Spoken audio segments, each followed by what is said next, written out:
fair game. It's nothing like, I know, look, in 1 week, Dana White has called me a pussy in multiple interviews. He's even offered to fight me. Like, this is so big for me. Do you know what I mean? Like, he's a massive name, and the UFC is a massive powerhouse. I'm sitting there at every UFC press conference, they're talking about me. I'm actually sitting there with Arthur Wood on, right, going, this is unbelievable. Like, it's me v Dana White. No one's even talking about anyone else, like in terms of promoters and stuff like that. So what a great story. And this is all a pantomime. I think, listen, I think he said fair play to him in an interview. I like Eddie, but he said I went all crazy about something. I went all crazy about him saying I don't have any vision and we're part of the problem in boxing. Of course, what do you want me to say? Not respond to that?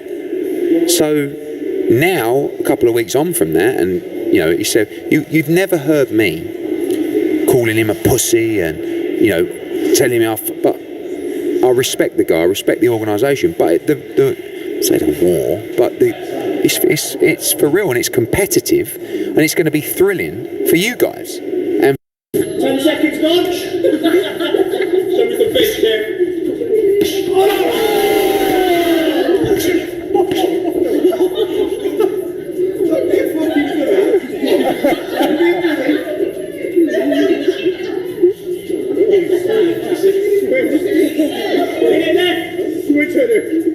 It's a 10-8. Jab kick.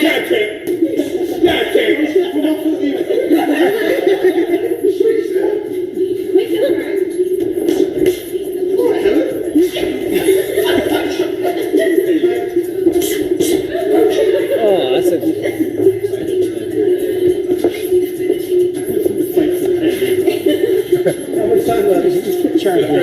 30 seconds to work. There you go. Where's coming into this?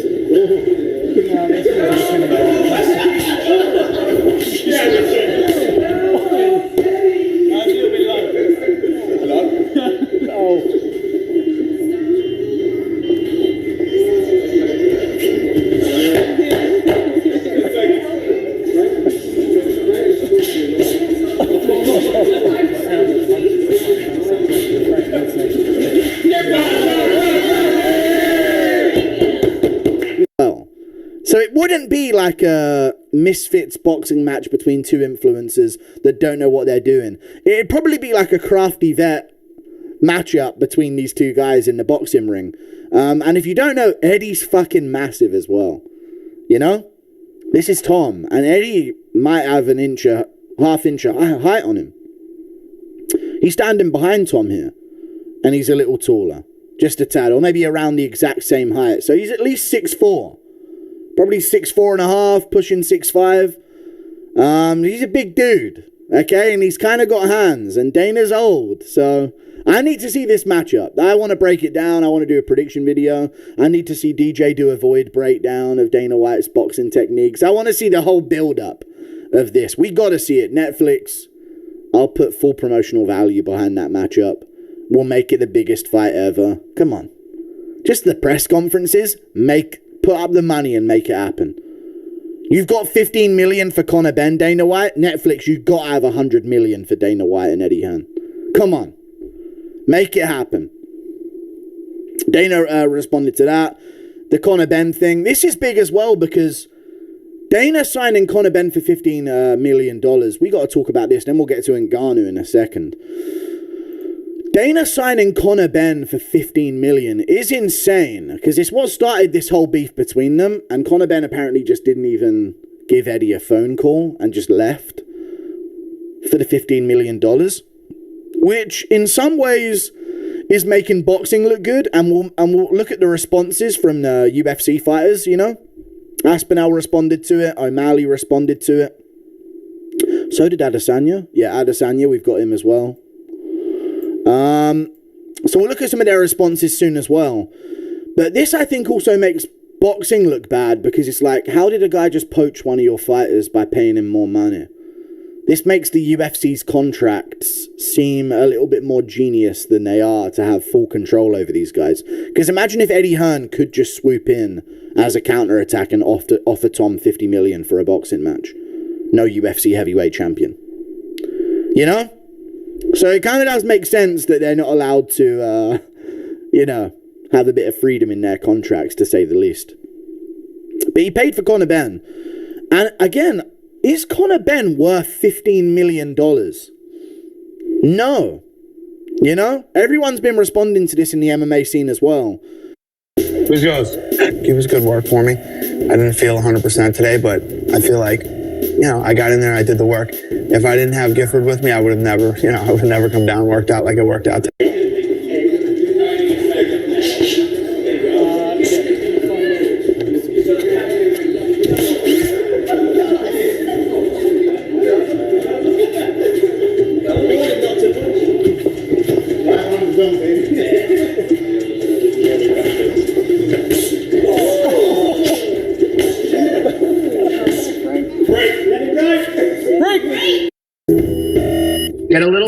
Get a little bounce and turn your body into the punch.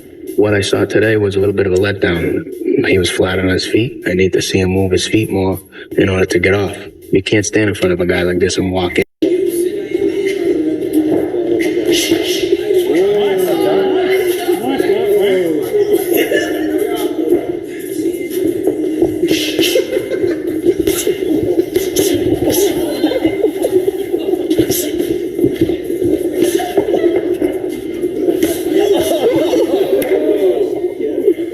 Motion. Don't let him throw that third or fourth punch. As soon as you feel one or two, punch. I was sparring better, but Jeff beat the shit out of me. I mean, literally, I was like a heavy bag with eyes. And it's a setback, but I'll work through it and figure it out.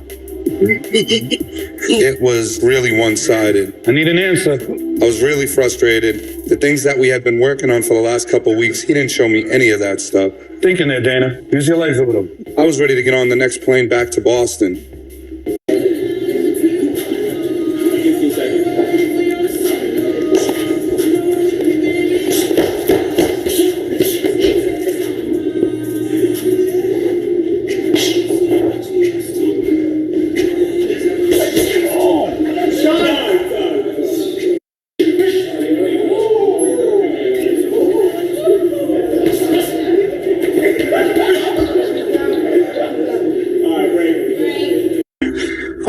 Sitting up in your office, you think, damn, I'll get back in shape, I'll jump right back. And then reality sets in and says, hey, you're 37 years old, you've been sitting around for 10 years, so you think you're going to jump right back in and beat the shit out of 220-pound 22-year-olds? No, the answer is no, but I'm telling you, I'm comfortable with today's session. 10 seconds right now, finish it. Finish it, come on, 10 seconds, come on, finish it. Come over. Come on, punch back him. Well, that was good work.